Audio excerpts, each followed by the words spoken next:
Alright everybody, hello and welcome as always. I am Sean and this is in the mix, episode 129 of our Isle of Man series. Happy Thursday, I think it is, wherever in the world you happen to be watching, or happy whatever day of the week it is whenever you're catching up with us. Now, we've got pretty much like our last couple of games in today's episode and tomorrow's episode in the Premier Division. There's a couple of things that have been decided in the league itself and a little bit of movement as well in terms of qualification spots. We have put ourselves in a great position, so we're going to jump forward now straight into the game and have a look at how we've done. So, as you guys can see above my head just up here, we're currently in 6th position. 34 games played, 19 wins, 4 draws, and 11 defeats during that period. A plus 14 goal difference and 61 points. You can see Chelsea, they have played 1 game less than us, as have Leeds. They could potentially go above us if they win that game in hand.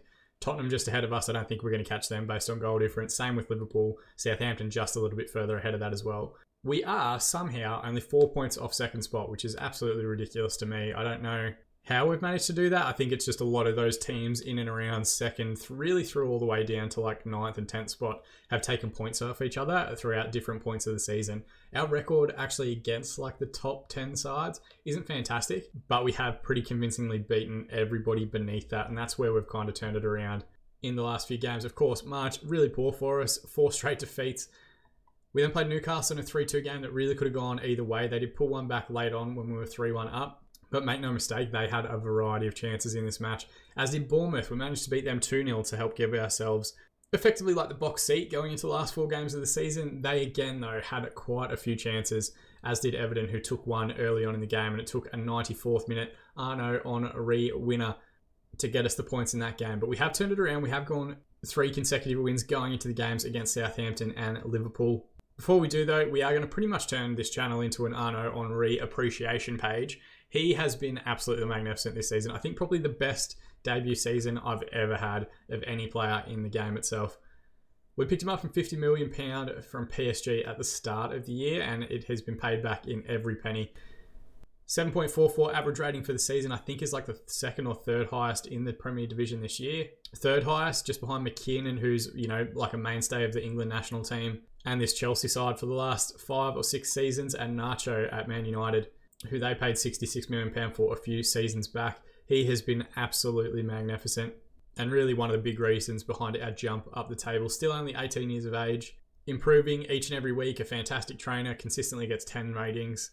Far and away, I think, the best player that we've had throughout the course of the series at this point. Thank God he's so young, and thank God we've got him on a long-term deal that we can keep him around for a while as well. Interestingly, I'll show you guys as well, we are the most profitable club in the Premier Division. Now, some of that is down to transfer spend for the likes of Man City, Liverpool, whoever else.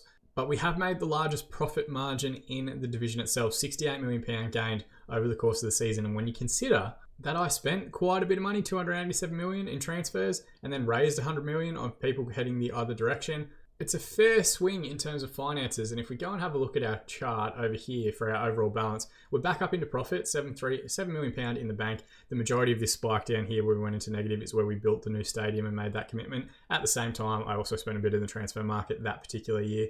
It is hopeful that by the end of next season, we're back up into this kind of like £100 million in the bank sort of scenario. We are continuing to ask for like facility upgrades, all that sort of stuff. I might hold off on asking for that next upgrade until next season, or at least until the off season.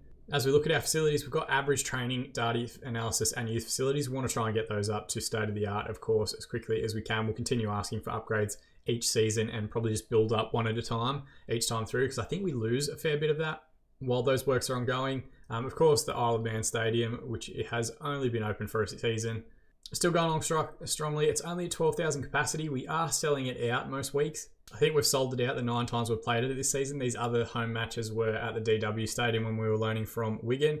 But that lowest attendance in the division is really the highest that we can actually do in the stadium as it currently stands. It'll be interesting to see if that gets expanded any further as we stay in the league and potentially welcome European football next season if we hold on. Like I said, we're in the box seat. We're kind of looking down, Statler and Waldorf style, on everybody else, hoping that some results will go our way. I'm hopeful that Chelsea and Leeds and the other teams that have only played 33 games will slip up in their matches, and we have a points advantage going into the last couple of games of the season. But I am hopeful. We're in good form. We've got two big challenges. Southampton and Liverpool are both going to be tough games. Southampton particularly, actually I should call that out. United already won the league, 81 points for the season. They've still got 5 games to go and they've already stitched that up. They beat in their last match Southampton 3-0. They are just on another level to everyone else. I think realistically, if we want to win the division, we have to get to a position where we're winning 30 games a season, which is what I think United will probably hit in their remaining matches. We're nowhere near that, but we could cross 20 if we pick up 3 points in today's episode, which is a phenomenal achievement for a side that's still getting our bearings in the Premier League. But 3 seasons in European football, I think that's a great result as well. Now, we've got a couple of changes to make. Mokhtar is unfortunately suspended for this one after picking up 15 yellow cards for the year. He might also even miss the game against Liverpool. I'm not sure about the length of the ban. Warburton will come back in as the left-sided stopper. At the back there, you might be thinking, how did you turn around your poor run of form? I changed the fullbacks to support and the wingers to attack. That was it. There was no extra trickery, no great analysis or anything we went into. I just pushed everybody out wide a little bit further forward to see if we could try and make the most of some space in behind, and so far it has worked. Yes, we've conceded in most of those games, but at least we're getting good results as well. We're going to go positive for the match against Southampton despite playing away from home. They play a very similar kind of tiki-taka style, keeping possession very well. And I think interestingly for Southampton, I think they've had a bit of cash come into the team over the last few seasons. I was flicking through their squad and they've got a few guys like Hippolyta they brought in. Roos was a guy we had our eye on. Clayton, Pinegar is the only one that really came through their academy. Everybody else is pretty much a player they've brought in at any point. They've got Hannibal Mesbury, who's absolutely fantastic. I've got him on a network save with a friend. He's an absolute beast. If you can pry him away from Manchester United, you can get him on loan for a couple of years until you get the cash to actually sign him, but he is a phenomenal talent all of the way through his career. They're playing like a strange 4-3-1-2. It's very similar to like an old AC Milan type formation. If you remember like Pirlo and Gattuso and Maldini and Seedorf and all those great players they had in those early 2000 sides, it's very similar to that structure. We're of course going with our 4-2-3-1. Mancini in goal, Warburton and Esteban as the defensive partnership. Medjugorje has been playing quite well over the last month or so at left back, and Cedron at right wing back. Henry and Leicester will anchor midfield with Barbosa ahead of them. Ortiz has been great over the last month or so as well, as has Peacock on the right-hand side. He's second highest assists in the division. Hopefully he can get a couple today and put him to the top of that pile, and Rivera leading the line up top. But both Ortiz and Rivera, worth noting, they picked up their first international caps and international goals in the last couple of weeks, which is fantastic for them. Passionately, I'm going to say we're keen to avenge what happened last time we played Southampton. I don't know if Southampton is actually overperforming or if they've been a very good side for a long time because we haven't been in the division, but they are performing pretty well this season. Roos has gotten forward here. They're immediately getting towards it, and thankfully that's a centre-back strike, puts it out for the goal kick. But yeah, like we're second in the division for the majority of the year. They have dropped behind, it looks like Liverpool and City at the moment, but maybe it's a good time to play them given that they were just pasted by champions Man United. Peacock with the ball here on the right. What can he do from wide area? It's a great strike. Emilio, a very, very good save at the near post for Southampton. He can't recover and it goes out for the corner. Ortiz is going to wrap his left peg around this. Looks near post towards Peacock. Falls to Barbosa at the edge of the area. Back to Ortiz again. Is he onside? He's got the strike away for a 9th goal of the season. A wonderful effort from the Colombian. We're going to check this one out here. I wasn't 100% sure if he was onside then when he picked the ball up, but he's absolutely rifled that one into the far post. Barbosa does very well, brings it down in traffic, and then finds Ortiz, gets it on his left peg, gets it out from under his feet, and the keeper just collapses in sheer disbelief. It's probably the G-force of the strike dragging him down back into the ground. Corner here, though, for Southampton. They might try and bring one straight back. Mancini comes out and claims it very well. We've got a good break here. If we go either side and go long, he's taking too long with the ball, though, and it allows Southampton the opportunity to get back. Roos with a long ball forward. Pinballing around, Esteban will recover and play back through Mancini. They commit 3 men to the press on the keeper, and now Medjugorje can send Ortiz into the corner. He's done very well to win it back in a good area. Rivera with the chance for the finish, and he's found the finish.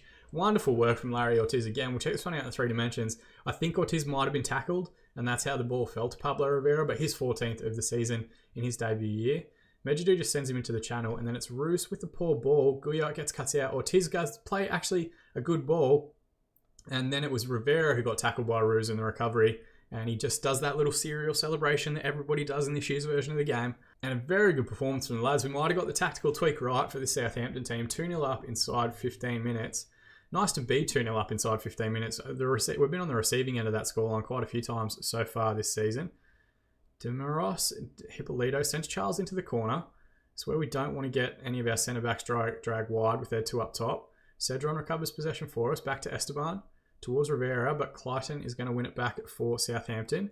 Now Guyot, who had the poor pass for the first goal, or sorry, for Rivera's goal. Guyot back with the ball now. They're keeping possession pretty well. Roos has pushed on forward. Their fullbacks are definitely overlapping once they're in possession. Henri's won the ball back in a good area, but the clearance is uncharacteristically poor. Guyot now out to Roos. He's not a ball player, and Ortiz has won the ball straight back off him. We've got a couple of men in the box here. Wait for the centre back to draw. Instead, he goes himself. 10th goal of the season for Larry Ortiz. And our wizard on the left wing, the young Colombian, is absolutely flying. He's having a cracking game. That's 1 assist and 2 goals already for him, and we're only 25 minutes in. And really, them playing Roos over on that right-hand side is, I think, causing them quite a few issues. They might have their own challenges relating to like form, fitness, right back availability, which has been a concern for us, but we are absolutely taking advantage on that side. We're through 30 minutes now. I'm just going to demand more just for the last 10 minutes. I would take a 3-0 lead into half-time. Henri, deep free kick. It looks towards backstick. It's poor effort. Milio comes out and claims very well. So we've got to be careful in transition. They're playing 2 up top, so they're leaving 2 men forward very early in the play. Charles now with the ball on the right-hand side. Medjidou slows him down just a little bit, but he's still got possession.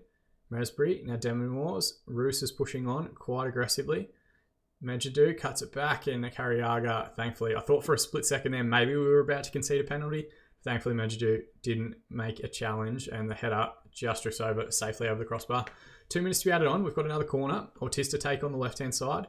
Hippolito with the header away. Henri will reset over on this right-hand side. His yellow card is something we're going to have to keep an eye on in the second half. Good switch out to Ortiz. Been very busy. Skips past one challenge. He might be on for the hat-trick here. He's closed down quite well by the defence, though. And then Hippolito gets it away. The 2v2 at the back. Charles does very well, actually. Warburton, I think, recovering the possession there. Referee calls half-time. 6 shots, 3 on target. 42% possession for Southampton. 8 shots, 5 on target. 58% possession for us. Everything going very well. Passionately, I'm going to say, very pleased with the performance. Let's keep it going. I'm not going to use don't get complacent. I feel like if we do that, they're going to score, and it's going to be a very tense second half. Ball in here. First highlight of the second half starts with Southampton. Hippolito to Carriaga. Now Pinegar sends the ball back to Clayton. They don't seem super urgent in getting the ball forward. Switch out now to Roos. Hippolito. It's worth mentioning Pinegar, the left wing back, is a player that we tried to bring in quite a few different times. We could just never afford him. They wanted crazy money for him. All the way back here to Milio in goal. Just drop off. Don't have to overcommit. Don't need to send 2 men forward to challenge a goalkeeper. Demonmours, now Pinegar. Here he is. Puts the ball in behind for Bartle. Hasn't got much of an angle to work with, and Mancini does very well. Gets his angles right. Makes the save out for the corner. Carriaga, going to take. Wraps his foot around it. Goya with the flying header at the near post. Thankfully, well over the crossbar. You can see statistically, I should say, immediately Southampton getting back into it. And the couple of highlights we've seen as well. They've got one back there. Is that an actual highlight though? Demonmours with the goal, or Demonmours with the goal. We'll check it out here in 3 dimensions. Just a hung ball into the back area, and we had players around there, and it's a looping header far post. Maybe Mancini came off his line a little bit too far. Didn't quite get his angles right for that one. The looping header pulls one back for Southampton, and we're through an hour, so we might make our subs here as well. Warburton's got a yellow card, but we kind of have to push through. We don't have another defender on the bench with Mokhtar suspended. Henri's got a yellow, but I trust Henri. We might take off Gary Lester, who looks to be struggling just a little bit. And we'll bring on Cambridge for some fresh legs in midfield. He'll play as a box-to-box. And Peacock also having a poor game. We might bring on Jimmy Winter on that right-hand side. Again, just fresh legs to try and see us through. There was a highlight there, but we've missed it out, so it's taken it away from us. We're going to use Get Creative, Hold Faithful after an hour. It consistently works and gets good responses. And really, I know it's boring, it does make for great content, but I'd happily just see us through to the final whistle at this point. We have stemmed the tide of Southampton chances. We're into the last 10 minutes now. We might make that last sub. Looks like Medjidou's the one struggling. We'll give Carl, and he's not really struggling either. He's on a 6.8, which isn't the bad. Actually, he's on a 7.1. Maybe we'll undo that last sub. Maybe we take off. I'll leave Henri on there. I like Henri. Maybe we just don't make our last sub. We just cancel it and we just use a demand more shout instead. The team's doing well. We seem to have stemmed the tide of Southampton opportunities. And we've got one of our own here. Cedron takes a throw in deep into the final third. Backstep ball towards Ortiz. That was maybe the chance for the hat-trick. It's come back out through Henri, who recycles possession tremendously well. And then Esteban all the way back to Mancini. If you get it from one side, move it to the other. Warburton picks up possession now. Now Medjidou looks to send Ortiz into the channel. And he's gotten goal side on Roos, who he's given a torrid time to all day. Roos has gone through him. And they're going to go and have a look at VAR. This might be the opportunity for Ortiz to get his hat-trick goal from the penalty spot. It's an excellent penalty. And that is a hat-trick and the match ball for the young Colombian on that left-hand side. He has been absolutely phenomenal today, chipping in with the assist as well. Hopefully he can carry this run of form on and get us through these last couple of games of the season. But what a breakout season for the young man. Ball back with Melio. Long one forward again. We overcommit too many men to pressing the goalkeeper. We've got to keep an eye on that. Ortiz with possession now. Now Medjadu. Ball over the top towards Rivera. Is cut out quite well by Clayton. Now Charles has gotten goal side. And he's found the finish as well for Southampton. Just to make it a little bit more interesting. 4-2 with additional time to be added on. It's a good cutout header there. And then Demirors, who scored the early goal, just puts that one into the channel. Charles with excellent, I think, throat control there. Turns away from Warburton. And to be fair, like, Warburton is a good player and he's got really high potential and he's still relatively young, but he just gets beaten so often in our 1v1 situations. Highlights are continuing here. There's 4 minutes of additional time. Ball out left to Ortiz, who Roos that time has won the ball back off. Warburton again. Mancini out now to Cedron. Please don't let them recover possession in a dangerous area. If this goes to 4-3, I don't know what I'm going to do. Pinegar has one possession on halfway. Ball in the middle for De Vries for Southampton. Good tackle by Warburton. Credit to him. Got back and did well. Descamps with the ball in. Carriaga with the flick-on header just beyond the near post. If this goes to 4-3, this last couple of minutes are going to be incredibly tight. 1 minute remaining and the ball in Southampton's possession. Long one forward. Warburton with a good header. Barbosa now. Oh, nice little reverse pass was there for Ortiz. He's found him now and he's found the finish. It's 4 goals and 1 assist for Larry Ortiz on the day. Just like that, he jumps to 12 goals this season. What a performance. And thankfully, that's surely the sealer at this point. I thought that was where he might release the ball when he took that touch around the man. Said he holds, plays it pretty much into the 6-yard box. You'd be very disappointed if Mancini did that at the other end. Ball shouldn't get into the 6-yard box without the keeper coming out and making some sort of claim for it. But in the end, 5-2 victors. Southampton, 23 shots, 14 on target, 43% possession for FC Isle of Man. 13 shots, 8 on target, 57% of the ball. Passionately, we're going to say, really special, lads. Nobody gave you a chance and he played magnificently and everyone responds positively to that. But 4 goals and an assist. What a performance. A perfect 10. You don't see that often in match ratings. Does he say 6th spot in the division? Chelsea did win their game against Tottenham as well. So if they win their game in hand, we will drop out of the European spots. But at the moment, we're doing pretty much all we can to try and keep pace. That win confirms our best ever finish with 3 games still to go. Means we'll finish higher than the 10th that we finished last year. Ortiz 10.0 is absolutely phenomenal. You don't see that one that often. And let's go and give him a bit of praise as well. He was absolutely phenomenal all throughout the course of that game. We've got another huge game though at home to Liverpool. Magic of editing. We're going to jump forward to that one now. Right, and just like that, we're a week ahead. Thankfully, we got through without any injuries or fitness concerns. And effectively, if it ain't broke, don't fix it. We're going to stick with that positive vertical tiki-taka. We're going to keep faith with the same lineup. Mokhtar still out suspended, so Warburton retains his spot in central defence. And Liverpool, still in 3rd position, still doing quite well, but I think they can be gotten at. Playing a very deep 4-3-3. It's not the Liverpool side that are currently champions of England. It is Andre Villas-Boas's side. Trent Alexander-Arnold and Sandro Tonali, the big players in there. Henry Blaise, we've spoken about before. He's probably the best winger I think I've ever seen in this game. Just an absolute beast. We'll have to keep an eye on him as this match continues. Oh, actually, no, we've been given a bit of a benefit here. They haven't picked him, which is, like, are they taking us a little bit lightly? Have they got other European commitments that they're focusing on? Let's find their schedule. Yeah, they do. They're in the middle of a 2-leg tie against Rennes of France in the Europa Conference League semi-final, leg 1, which I think is Euro Cup 2. It is indeed. So they're still trying to win a European trophy, potentially playing Napoli in the final. Hopefully, this is a fully rotated side and we can take some advantage of that rotation to try and get a good performance today. They've still got some great players out there. Noam Kenny is the holdout Leeds player at the start of everyone's academy. He's a very good midfield anchor if you can pick him up. Was at Leeds for a good few seasons, then at Norwich for a little bit, and has been at Liverpool for the last 4 years. Fair few caps for England during that time as well. Their highest average rated player out there at the moment, Robson Michael, or Robson Michael if you want to go boring English pronunciation of it. 26-year-old Brazilian winger. Looks okay, 3.5-star current ability, 3.5-star potential. And then leading the line up top is Nahul Arubido, their highest scorer for the season.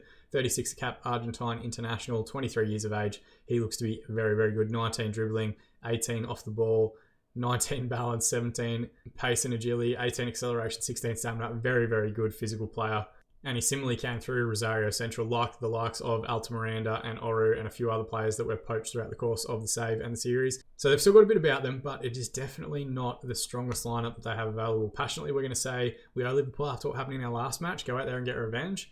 And please, football gods, please, Sports Interactive, I know you're listening on these. We just need a little bit of good fortune to try and jump back into those top 6 spots. Currently, I forgot to mention that as well. Chelsea actually won their game against Leeds during the week, which means they have gone above us, as have Tottenham, but we're all level on 65 points. If we can get any result while they drop points, we might be in a great position in the last few games of the season. Ball back here with Liverpool, played forward from the goal kick. Juria into Rubido, don't let him turn with the ball. Thankfully, he sends him back. Peacock does well to win it back in a good area. Now Leicester sent Rivera into the channel. What can you do from the wide area? It's got a lot to do. It's gone past a couple and it's pinballed around before it goes out for the corner. I'm not sure if his strike hit the keeper and then hit the defender before it went out. Didn't have much of an angle to work with. Ortiz looks near post. Rubido with a good header away. Barbosa, he just needed to find Ortiz again. Maybe that could have been a similar goal to the one scored in the last match. And thankfully, first blood, as it's drawn, goes our way. Southampton, just falling off down the positions at the moment. Doesn't look like they're playing today, but they are dropping very rapidly down the table as Chelsea take a lead in their match. Leicester, now Medjugorje, sends Ortiz into the channel. He's been brought down. Is that inside the box? It's going to go to VAR, and we're going to get a penalty. It's going to be Rivera with an opportunity to try and hit his 15th of the season. Please, boys, please. We just need something to work with. It's a great penalty. Low and hard to the right-hand side of the keeper. Keeper did guess the right way, but we've put ourselves in a good position. We're going to use the man more immediately just to try and give everyone some focus through to full-time or half-time. And a great penalty, smashed it into that left-hand corner. I think even if the keeper had have gotten across to it, it had too much power on it for him to keep it out. We're into the last few minutes of the half here. 1 minute of additional time to be added, which we're now through. Referee calls half-time. 7 shots, 4 on target, 39% possession for us. 4 shots, 1 on target, 61% of the ball for Liverpool. This is where I'm going to use it. Assertively, don't get complacent out there. I know it's always risky to use, but I would take a 1-0 victory over Liverpool. It would put us up into 5th position on the table, albeit with Tottenham and Southampton both having games in hand on us, as well as Liverpool, as we draw level with them on 67 points, a game in hand and a vastly superior goal difference. And we're through an hour now, so we're going to hit pause. We're going to make these subs. I'm trying not to hit pause, but this is one of those kind of clenched butthole situations where we really need to try and make sure that we get a good result. Cedron struggling a little bit. We don't have a right back on the bench, but Peacock we can swap out. Maybe we bring on Jimmy Winter on that right-hand side. It's the same 2 subs we made in the last game. Assertively, I have faith in you. Get out there, make a difference. And let's also use our Get Creative shout. I don't want everyone to commit too many men forward. And even though it's going to make horrific content, I would take a scrappy 1-0 victory and no further highlights. They've got to throw in here, though, in the corner. CM with the ball. Winter wins it back, does very well. Needs to keep it. He's lost out again to CM. He goes back, stick to Robson McCall, and thankfully just over the crossbar. First real highlight and shot and angle we've seen for this Liverpool team. Highlight's going to continue here from the goal kick. Mancini forward to Oru. Looks out to Ortiz, who was phenomenal for us in the last game. What can he conjure up today? Burst forward, gets to the edge of the area, and goes the strike. It was on target. Kunakamo, the Brazilian goalkeeper in the Liverpool net, saves and holds. Ball forward. Leicester's going to recover possession. Is that the end of the highlight? Ball now to Henry. Looks for Winter into the corner. He'll do very well to keep this one in play and get a ball across. CM recovers and plays it to Rubido. Now Gurria. Ortiz is in a good spot and finds Rivera and finds the finish. It's the second goal of the game for Pablo Rivera. And the second game in a row this episode where Ortiz and Rivera have combined for a wonderful finish for the Mexican hitman. I thought this is potentially going to be where they killed us when they had this counter. Thankfully, Juria's pass is a little bit errant and Ortiz plays it straight into Rivera. First time asking on his favoured left foot, smashes it from the edge of the area, and we get ourselves a 2-goal advantage to try and defend. All right, I'm not going to change anything tactically because it's working, but we are going to use a demand more shout with about 10 minutes remaining. And I do have another sub up my sleeve. I might quickly... hang on. They've got a highlight on this right-hand side. Dear Dario, Ortiz does very well to win it back. Henry looks for the switch out to the right-hand side, but nothing doing. Liverpool win back possession. Linas back to Mena. Don't overcommit getting forward, boys. CM's been very busy on this right-hand side, but Winter with an excellent challenge. Looks to send Rivera in behind, but I think he would have been offside based on when the ball was played. Now all the way back to Kunakamo. Good ball in. Oru with the chance to try and find a sealer here and a third goal. It's pinballing around. Rivera is in there. Can he get it back across backstick? Henry is in there and the header just beyond the far post in the end. Let's make that last sub. Who do I want to put on there? Cambridge can come on for... Gary Lester's had a good game. Who can I change? Should I just change Rivera for no reason? Yeah, let's go with that. New striker up top. Fresh legs. Just press them. Just stop them getting the ball forward. As I've said that though, they've put a great crossfield switch in towards Rodriguez here on this side. Rubito with the strike in the end. Mancini with an excellent save. Making it difficult for ourselves here in the last few minutes and just demand more, boys. 4 minutes of additional time. Let's just get through it. Let's just get it done. And thankfully, the referee calls full time. It's two phenomenal performances today against two very good teams, Liverpool and Southampton, both fantastic sides in the division. In the end, 15 shots, 9 on target, 42% possession, 16 shots, 9 on target, 58% of the ball for Liverpool. I think we shaded it in terms of chances created and highlights that we saw, but a huge result and a huge performance. Rivera with the double, the hero of the day. Passionately, lads, very happy with the victory and the way that you played. And that really puts us into a great position going into the last two games of the season. There are still a couple of sides that have games in hand on us, but we're above Chelsea now. Chelsea drew 2-2 with Newcastle after taking the lead twice. They were 2-0 up before Newcastle put on a bit of a late show in the last 20 minutes to bring it back to 2-2. That's a huge result for us. Southampton, we go above them as well. They lost 2-0 to Man City, but they do have a game in hand where they might jump above us. We're now level on points with Tottenham and with Liverpool, but they have also played 35 games. And goal difference, like, we're not going to catch anybody else in terms of goal difference. Plus 19 is, I think, the best that we're going to be able to do.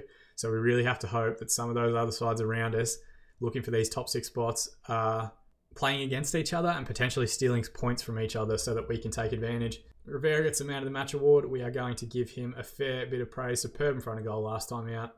And then the schedule, this one's relatively straightforward. We're just going to come back tomorrow and do our last 2 games of the season against 12th place Brighton and 13th place Leicester. Definitely 2 sides that we should be beating, and we are in good form. Again, another perfect month. Look at this weird yo-yo behaviour that we've got. February was perfect. March, we didn't win a game. And then April again, we managed to turn it back around in good performance. I'm hoping that doesn't mean that May is going to be 2 defeats and a horrible end to the season, but I guess you're going to have to tune in tomorrow to see how we actually get on. As always, guys, thank you so much for watching. That's the part that I appreciate the most. You're going to have to check in tomorrow to see how we actually finish up Season 3 in the Premier Division. It's all still to play for in terms of European places.